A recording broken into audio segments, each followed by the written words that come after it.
एक कदम उजाले की ओर में आज की कहानी है नानक दुखिया सब संसार। एक लड़की अपने पिता को दुख व्यक्त करते करते अपने जीवन को कोसते हुए यह बता रही थी कि उसका जीवन बहुत ही मुश्किल दौर से गुजर रहा है। एक दुख जाता है तो दूसरा चला आता है। इन मुश्किलों से लड़ लड़कर वो अब थक चुकी है। वह करे तो क्या करे। उसके पिता एक बहुत बड़े शेफ थे।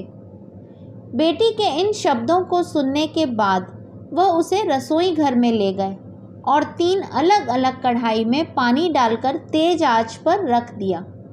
जैसे ही पानी गर्म होकर उबलने लगा, पिता ने एक कढ़ाई में एक आलू डाला, दूसरे में एक अंडा और तीसरी कढ़ाई में कुछ कॉफ़ी बीन्स डाल दिए। वह लड़की बिना कोई प्रश्न किए पिता के इस काम को ध्यान से देख रही थी। 15 मिनट बाद उन्होंने आग बंद कर दी और एक कटोरे में आलू को रखा, दूसरे में अंडे को और कॉफ़ी बीन्स वाले पानी को कप में।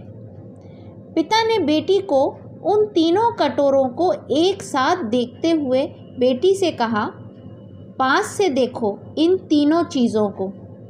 बेटी ने आलू को देखा जो उबलने के कारण मुलायम हो गया था। उसके बाद अंडा देखा जो उबलने के बाद थोड़ा कठोर हो गया था। आखिर में जब कॉफ़ी बीन्स को देखा तो उस पानी से बहुत अच्छी खुशबू आ रही थी। पिता ने पूछा, तुमको पता चला इसका मतलब क्या है? तब पिता ने समझाते हुए कहा, इन तीनों चीज़ों ने जो मुश्किल झेली वह एक समान थी, लेकिन तीनों के रिएक्शन अलग अलग हैं। हमारी ज़िंदगी भी ऐसी ही है।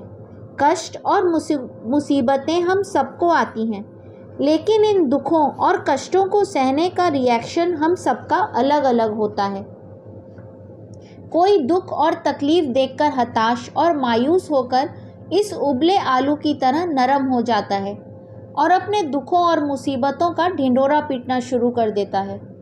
दूसरे वो होते हैं जो दुख और मुसीबतों को भले ही किसी को नहीं बताएं, लेकिन अंदर से इतने टूट जाते हैं जैसे उबले अंडे का हाल होता है।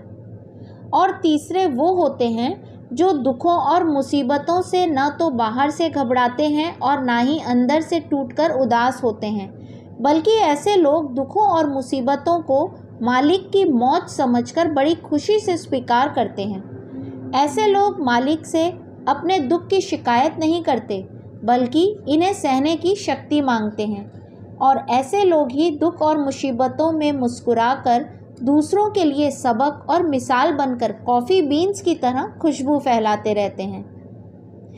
इस कहानी से सीख लेते हुए हमें भी दुख और मुसीबत में ईश्वर को कोसना नहीं चाहिए, बल्कि उसकी रज़ा में राज़ी रहकर दुख की घड़ी में मुस्कुराकर उसका सामना करना चाहिए और हर पल ईश्वर का धन्यवाद करना चाहिए। इस कहानी का संदेश मेरे दृष्टिकोण से, इस संसार में हर इंसान किसी न किसी कारण से दुखी है। हमें चाहिए कि हम अपने मनोबल को इतना मजबूत बनाएं कि दुख तकलीफ़ें हमें आहत न कर पाएं। हरि ओम।